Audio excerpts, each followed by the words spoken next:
Before I was making pendants madly, I was madly making bracelets.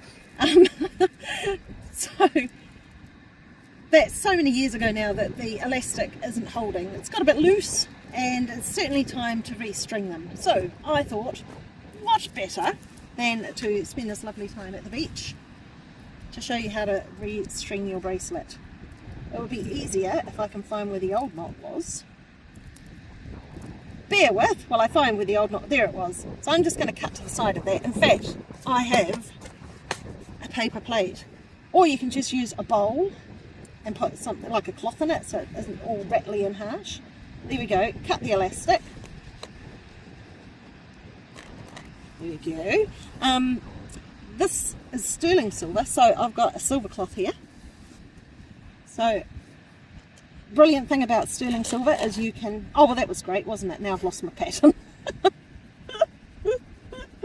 Okay, so look at that, it comes up beautifully doesn't it, look at that. So polish up your sterling silver with a silver cloth. If you've got the Tibetan silver little beads, then don't do that because you'll just take the silver coating off and there'll be nothing left underneath but some sort of weird coppery colour because they're an alloy, some weird alloy. I shouldn't say weird. They are an alloy that I do not understand. But yeah, sterling silver ones, go for it, polish them up, make them lovely. So I used to use this particular elastic, which I'll show you later.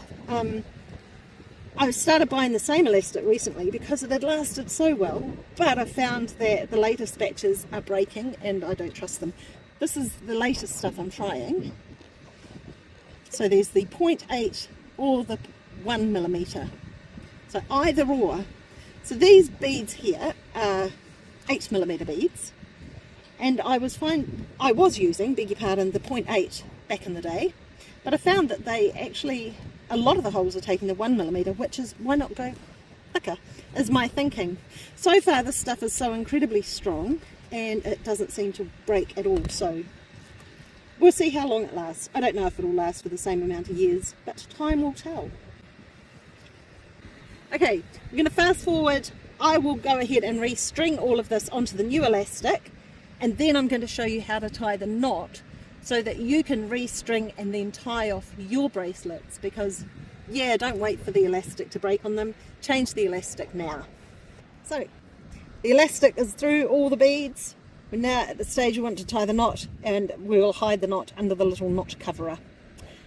Silver's all polished up too, doesn't it look lovely? Right, so the first stage, just like you go to tie your shoelaces, so that first single little knot like that. Now I won't put the tension on yet because I'm going to show you the next stage that you'll do.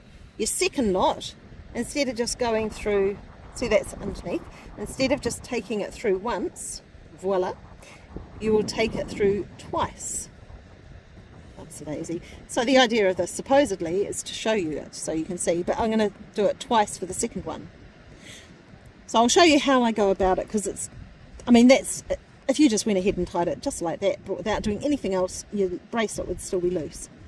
Ultimately we've got that single knot, and now you're going to use the fingers and the thumbs, well, your fingers here, these two fingers are in there keeping the tension on the elastic, and you're going to tighten it right through the bracelet as you go. So I'm pulling that tight. Gosh, that's sitting weirdly beside the little knot coverer. So I'm pulling constantly through the elastic, keeping the tension right through the entire bracelet. So that has now got the one knot holding it secure. Now we go in and we do that second one like I showed before. So this is going to go through once, twice, still keeping the tension on everything, and slowly pulling that down. Oh, my little fingers there getting trapped, but slowly keep that tension on and pull it through till it gets to the single knot at the bottom. Now pinch the knot in between your thumb and your forefinger, and while you're supporting the knot, pull the tension through the end here and the other elastic that's actually in the bracelet itself. Now hold the knot again and pull the end of that one, pull the end of the bracelet itself. Now just grab everything and give it a nice little bit of tighten. You just went ahead and pulled this, chances are you would break the knot. That's the word of experience there, I've done it many times.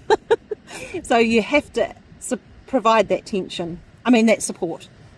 You have to provide the support as you just tighten everything up completely. So that is feeling really firm now. So to cut the end, don't cut this too close to the knot, because as you put the bracelet on, of course, everything stretches a little bit and you don't want the ends to pull through the knot and then everything come undone. So deliberately leave a little bit of a tag, or the 2 tags at the end. Here we go. So there we go. Put the knot cover over the top. Voila! Nice firm bracelet. Done.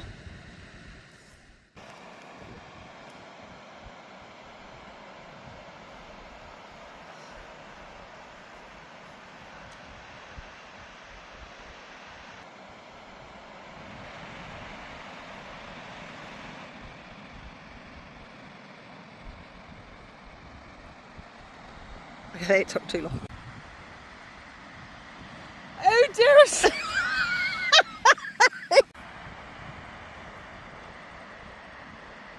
What a lovely piece of jewellery I have here, but oh mother, do you have the set material?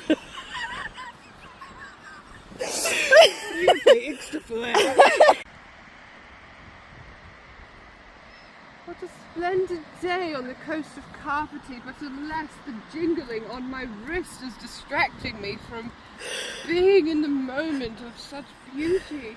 Oh mother, do you have that spare piece of material to tighten said jewellery around my wrist?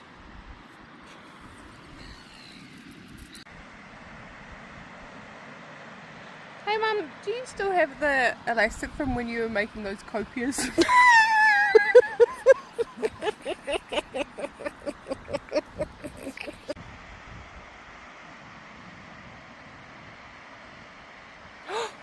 Oh my god, is that Catherine Jane's eye?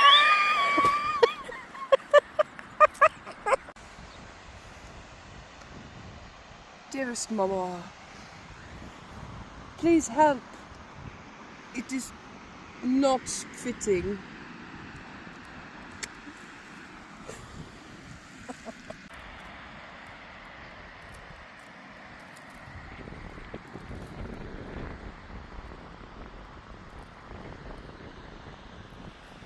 Looks a bit loose. Yeah, 15 kids.